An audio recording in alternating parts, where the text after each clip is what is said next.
Hello friends, welcome to my video in useful agriculture. तो आज हम पढ़ेंगे irrigation, time of irrigation, methods. तो चलो शुरू करते हैं।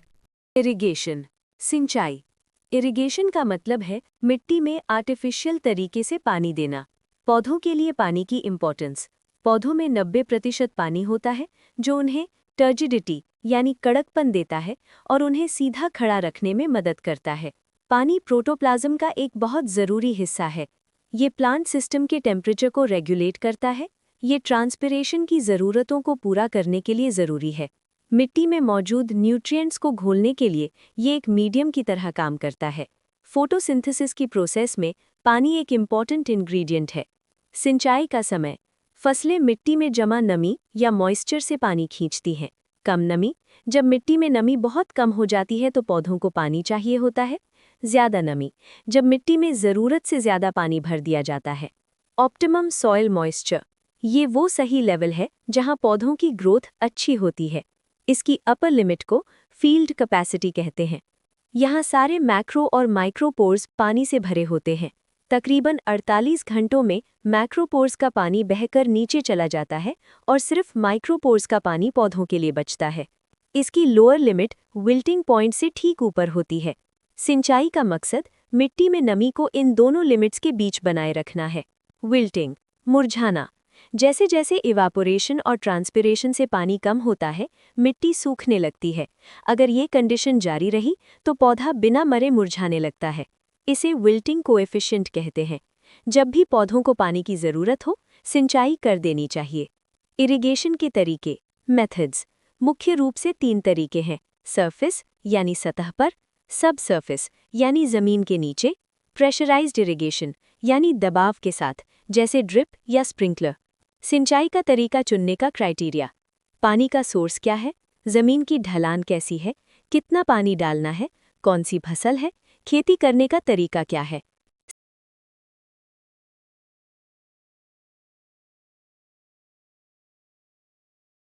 सरफेस इरिगेशन मेथड्स, सतह सिंचाई।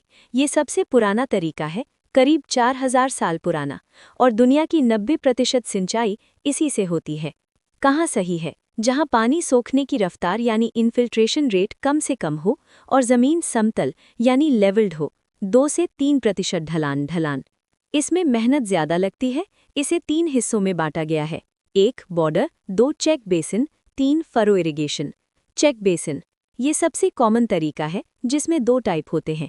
एक रेक्टेंगुलर यानी आयताकार, 2 रिंग यानी अंगूठी के आकार का। इसमें पूरे खेत को छोटी छोटी यूनिट्स में बांट दिया जाता है। चारों तरफ मेड़ यानी बंज या रिजेस बनाई जाती हैं। पानी को एक तय गहराई तक भरा जाता है ताकि वो धीरे धीरे मिट्टी के अंदर चला जाए। बेसिन का साइज 10 मीटर स्क्वायर से 25 मीटर स्क्वायर तक हो सकता है, जो मिट्टी के टाइप, ढलान और फसल पर निर्भर करता है।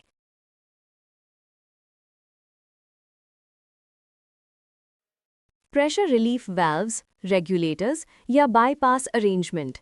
ये वाल्व्स वहाँ लगाए जाते हैं जहाँ एक्सेसिवली हाई प्रेशर, चाहे वो स्टैटिक हो या सर्ज प्रेशर हो, होने का खतरा हो।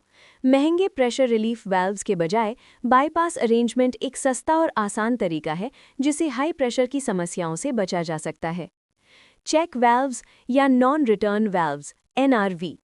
इनका इस्तेमाल फ्लो रिवर्सल यानी पानी का उल्टा बहना रोकने के लिए किया जाता है। ये सिस्टम से होने वाले बैक फ्लो को रोकते हैं ताकि केमिकल्स और फर्टिलाइज़र वापस पानी के सोर्स जैसे कुआं या बोरवेल में ना जाएं और उसे कंटैमिनेट यानी दूषित ना करें। पंप या ओवरहेड टैंक। सिस्टम में ज़रूरी प्रेशर पैदा करने के लिए इनकी ज़रूरत होती है। सेंट्रीफ्यूगल पंप्स का इस्तेमाल आमतौर पर लो प्रेशर ड्रिप सिस्टम के लिए किया जाता है। ओवरहेड टैंक्स का उपयोग छोटे एरिया या बागवानी वाली फसलों के लिए किया जा सकता है जहां पानी की ज़रूरत कम हो। फिल्टर्स, ग्रेवल या मीडिया फिल्टर। इसमें बारीक बजरी या मोटे क्वार्ट्ज सैंड का इस्तेमाल होता है। ये फिल्टर पानी से एल्गे, ऑर्गेनिक कचरा, बारीक रेत और सिल्ट निकालने में बहुत असरदार हैं। पानी ऊपर से डाला जाता है जबकि मोटे ग्रेवल की एक लेयर आउटलेट के पास नीचे रखी जाती है। स्क्रीन फिल्टर्स, इन्हें हमेशा फाइनल फिल्ट्रेशन के तौर पर लगाया जाता है ताकि चोकिंग का कोई चांस ना रहे। सैंड फिल्टर से निकलने वाली बारीक अशुद्धियों को ये स्क्रीन स्ट्रेनर रोक लेता है और सिर्फ साफ पानी को ही आगे जाने देता है। ये स्क्रीन आमतौर पर बेलनाकार यानी सिलिंड्रिकल होती हैं और प्लास्टिक या नॉन करोसिव मेटल की बनी होती हैं। सेंट्रीफ्यूगल फोर्स की वजह से भारी पार्टिकल्स दीवारों से टकराकर नीचे जमा हो जाते हैं। Disc filters. इसमें रिंग के आकार के खांचेदार डिस्क्स का ढेर होता है जो कचरे को पकड़ लेता है। ये एल्गे और ऑर्गेनिक मटेरियल के लिए बहुत असरदार है। दो डिस्क्स के बीच के खांचों का साइज ही फिल्ट्रेशन ग्रेड तय करता है। इन्हें बैक फ्लशिंग से यानी डिस्ट्रीब्यूशन सिस्टम यानी वितरण प्रणाली, इसमें कन्वेयंस लाइन, ड्रिपर्स, वाल्व्स और वाटर मीटर शामिल हैं और इसे डिस्ट्रीब्यूशन नेटवर्क कहते हैं। मेन लाइन, ये पूरे खेत में पानी पहुंचाती है और सब मेन्स को डिस्ट्रीब्यूट करती है। ये रिजिड पीवीसी या एचडीपीई की बनी होती है, आमतौर पर 65 मिलीमीटर से ऊपर के डायमीटर और 4 से 6 किलो पर सेंटीमीटर स्क्वायर प्रेशर रेटिंग वाले पाइप इस्तेमाल होते हैं। सब मेन्स, ये पानी को अलग अलग लैटरल लाइंस में बराबर बांटते हैं। ये पीवीसी, एचडीपीई या एलडीपीई के हो सकते हैं। इनका डायमीटर 32 मिलीमीटर से 75 मिलीमीटर के बीच होता है।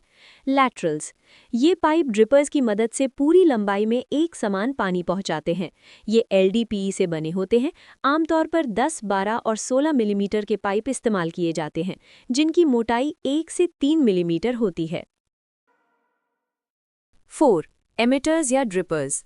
ये एनर्जी डिसिपेटर्स की तरह काम करते हैं जो इनलेट के हाई प्रेशर 0.5 से 1.5 एटीएम को आउटलेट पर 0 यानी 0 एटीएम कर देते हैं। ये पॉलीप्रोपिलीन या एलएलडीपीई से बने होते हैं। मुख्य प्रकार ऑनलाइन प्रेशर कॉम्पेंसेटिंग, ये उबड़-खाबड़ ढलानों पर भी एक समान पानी देते हैं। इनके अंदर एक रबर की डिस्क होती है जो प्रेशर के हिसाब से शेप बदलती है।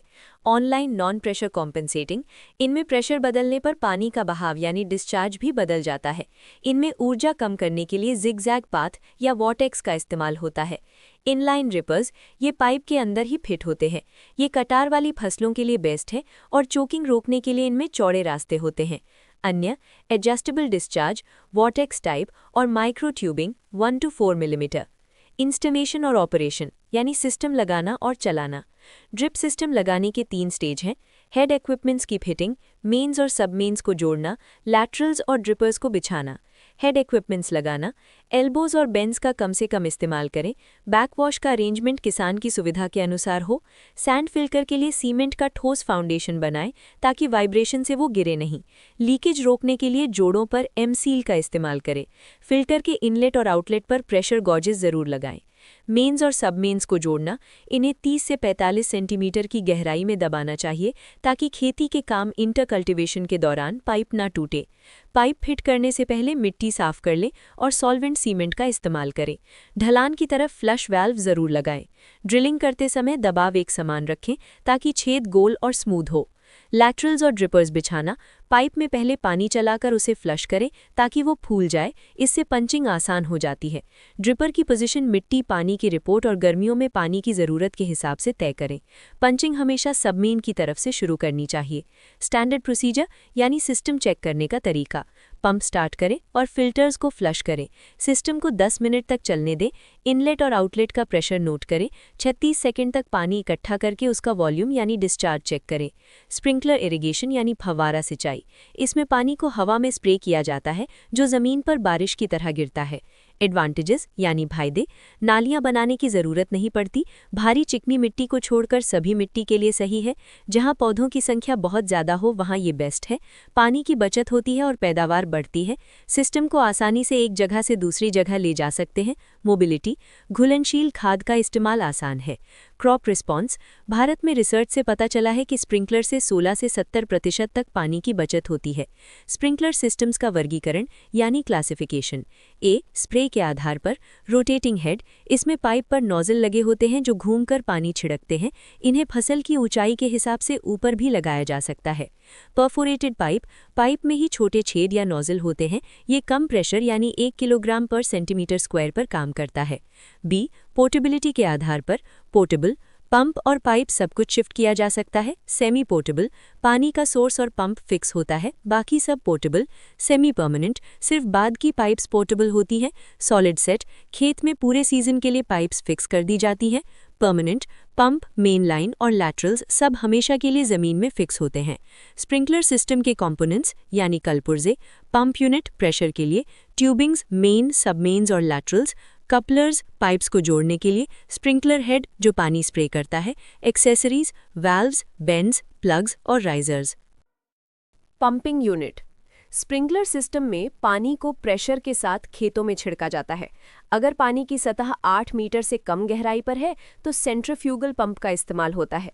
गहरे कुओं 8 मीटर से ज़्यादा के लिए टर्बाइन पंप की सलाह दी जाती है। इसे चलाने के लिए इलेक्ट्रिक मोटर या इंजन का उपयोग किया जा सकता है। ट्यूबिंग्स और कपलर्स, इसमें मेन लाइन, सब मेन्स और लेटरल्स शामिल होते हैं। पोर्टेबल सिस्टम के लिए एल्यूमिनियम या पीवीसी पाइप इस्तेमाल होते हैं। कपलर्स का काम दो पाइपों को आसानी से जोड़ना और अलग करना है। ये हल्के, बिना जंग लगने वाले, नॉन करोजिव होने चाहिए और लीक प्रूफ होने चाहिए। स्प्रिंकलर हेड, ये दो तरह के होते हैं, घूमने वाले या फिक्स्ड, एक जगह स्थिर। घूमने वाले स्प्रिंकलर बड़े एरिया और अलग अलग पानी की मात्रा के लिए बेस्ट होते हैं। ये आमतौर पर 10 से 70 मीटर के प्रेशर हेड पर काम करते हैं। फिटिंग्स और एक्सेसरीज, वाटर मीटर पानी की मात्रा नापने के लिए, प्रेशर गॉज ये चेक करने के लिए कि सिस्टम सही प्रेशर पर चल रहा है या नहीं, ताकि पानी सब जगह बराबर गिरे।